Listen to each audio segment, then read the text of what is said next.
किसी criminal case में FIR register होने के बाद पुलिस में उसमें इन्वेस्टिगेशन किया जाता है। इन्वेस्टिगेशन कंप्लीट होने के बाद सेक्शन 173 सीआरपीसी के अंतर्गत पुलिस द्वारा कोर्ट में उस केस में एक रिपोर्ट फाइल की जाती है। इस रिपोर्ट को जनरली फाइनल रिपोर्ट भी कहा जाता है। यह फाइनल रिपोर्ट दो प्रकार की हो सकती है। पहली स्थिति में जबकि उस केस में चार्जशीट फाइल की जाए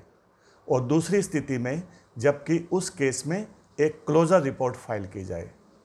पुलिस द्वारा उस केस में चार्जशीट तब फाइल की जाती है जब उसे एक्यूज्ड पर्सन्स के खिलाफ सफिशेंट एविडेंस मिल जाता है। लेकिन उस केस में क्लोजर रिपोर्ट फाइल करने के पीछे कई कारण हो सकते हैं, इसलिए क्लोजर रिपोर्ट कई प्रकार की हो सकती है। इस वीडियो में हम यह देखेंगे कि अगर पुलिस किसी क्रिमिनल केस में इन्वेस्टिगेशन कंप्लीट होने के बाद एक क्लोजर रिपोर्ट फाइल करती है तो वह क्लोजर रिपोर्ट कितने प्रकार की हो सकती है तथा किन परिस्थितियों में फाइल की जा सकती है। पहले प्रकार की क्लोजर रिपोर्ट तो उस स्थिति में आती है जबकि इन्वेस्टिगेशन के बाद पुलिस को पता लगता है कि उस केस में कोई ऑफेंस बनता ही नहीं,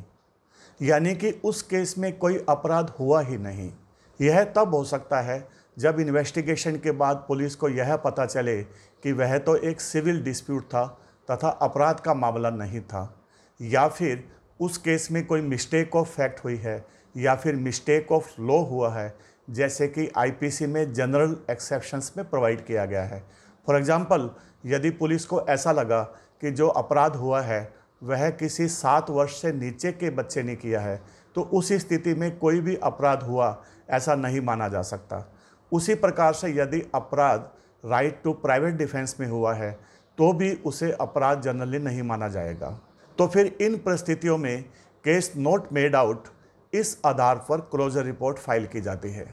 दूसरे प्रकार की क्लोजर रिपोर्ट तब फाइल की जाती है जबकि पुलिस को यह इन्वेस्टिगेशन के बाद पता लगे कि इसमें केस तो ट्रू है लेकिन जो ऑफेंस बनता है वह एक कोग्निजेबल ऑफेंस ना होते हुए एक नॉन कोग्निजेबल यानी कि एनसी ऑफेंस ही बनता है। कोर्ट के ऑर्डर के बिना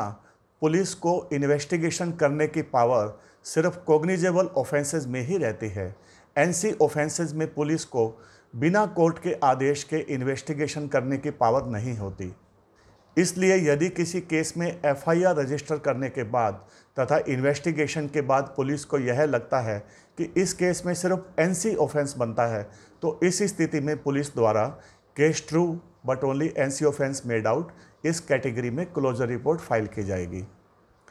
तीसरे प्रकार की क्लोजर रिपोर्ट तब बनती है जबकि पुलिस को इन्वेस्टिगेशन के बाद यह दिखता है कि केस तो ट्रू है लेकिन उसमें एक्यूज्ड का पता नहीं है, यानी कि एक्यूज्ड अनट्रेस्ड है, या फिर केस को डिटेक्ट करने के लिए कोई भी क्लूज अवेलेबल ही नहीं है, या फिर एक्यूज्ड अवेलेबल है लेकिन उसके खिलाफ चार्जशीट फाइल करने के लिए सफिशेंट एविडेंस नहीं है। तो फिर इन तीसरे प्रकार की परिस्थितियों में पुलिस द्वारा केस ट्रू बट अनट्रेस्ड और नो क्लूज और insufficient evidence against the accused, in categories में क्लोजर रिपोर्ट सेक्शन 173 सीआरपीसी के अंतर्गत फाइल की जाती है। चौथे प्रकार की क्लोजर रिपोर्ट उस स्थिति में फाइल की जाती है जब ड्यूरिंग द इन्वेस्टिगेशन पुलिस को यह पता लगता है कि उस केस में हो सकता सच्चाई हो लेकिन जो भी एक्यूज्ड पर्सन उस केस में है उसकी डेथ हो गई है। तो फिर जब एक्यूज्ड अवेलेबल ही नहीं है तथा उसकी डेथ हो चुकी है तो इस स्थिति में एक्यूज्ड को चार्जशीट करना पॉसिबल नहीं होता है तथा केस अबेट हो गया है ऐसा माना जाता है। तो इसलिए इस प्रकार की स्थिति में केस ट्रू बट अबेटेड, इस कैटेगरी में क्लोजर रिपोर्ट फाइल की जाती है। पांचवें प्रकार की क्लोजर रिपोर्ट उस स्थिति में फाइल की जाती है जब इन्वेस्टिगेशन के दौरान पुलिस को यह दिखता है कि उस केस में जो एफआईआर फाइल की गई है वह झूठी है, यानी कि एफआईआर फॉल्स है। तो इस स्थिति में आफ्टर द इन्वेस्टिगेशन अगर पुलिस को यह लगता है कि एफआईआर झूठी थी तथा जिस कंप्लेनेंट ने वह एफआईआर फाइल की थी उसने जानबूझकर वह झूठी एफआईआर दी थी तथा उस कंप्लेनेंट को झूठी एफआईआर देने के लिए प्रोसिक्यूट भी किया जा सकता है, उसके लिए सफिशेंट एविडेंस है उसको प्रोसिक्यूट करने के लिए, तो इस स्थिति में पुलिस द्वारा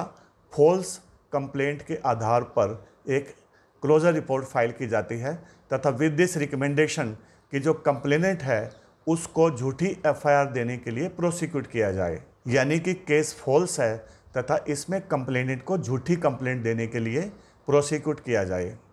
छठे प्रकार की क्लोजर रिपोर्ट पांचवें प्रकार की क्लोजर रिपोर्ट से काफ़ी मिलती है, यानी कि इस प्रकार की क्लोजर रिपोर्ट में भी पुलिस को इन्वेस्टिगेशन के दौरान यह मालूम पड़ता है कि जो भी एफआईआर या कंप्लेनेंट द्वारा दी गई थी वह झूठी है,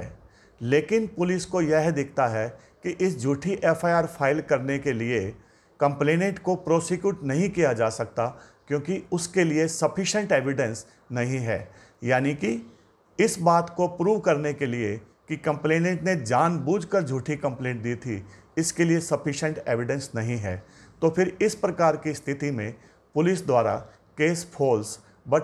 complainant can not be prosecuted, इस प्रकार की कैटेगरी में क्लोजर रिपोर्ट फाइल की जाती है। तो फिर ये है वे मेन 6 कैटेगरीज जिनके अंडर में या जिन सर्कमस्टेंसेस में पुलिस द्वारा इन्वेस्टिगेशन कंप्लीट करने के बाद सेक्शन 173 सीआरपीसी में क्लोजर रिपोर्ट फाइल की जाती है कोर्ट में, यानी कि केस को क्लोज किया जाए। ये सिर्फ मेन कैटेगरीज हैं।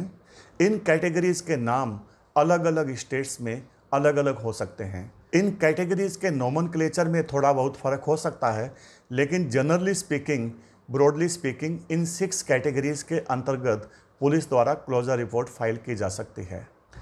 तो फिर यदि आप किसी केस के कंप्लेनेंट हैं, आपने पुलिस स्टेशन में एफआईआर फाइल की थी, यदि आपके द्वारा दी गई एफआईआर में इन्वेस्टिगेशन को पुलिस ने क्लोज कर कोर्ट में क्लोजर रिपोर्ट फाइल की है और उसमें कोर्ट द्वारा आपको नोटिस भेजा जाता है कि आप अगर चाहें तो इस क्लोजर रिपोर्ट के अगेंस्ट में अपनी प्रोटेस्ट पिटीशन फाइल कर सकते हैं, तो आप सबसे पहले यह देखिए कि पुलिस ने किस कैटेगरी के अंतर्गत उस इन्वेस्टिगेशन को बंद किया है तथा क्लोजर रिपोर्ट फाइल की है। इससे आपको सही प्रकार की प्रोटेस्ट पिटीशन फाइल करने में हेल्प मिलेगी।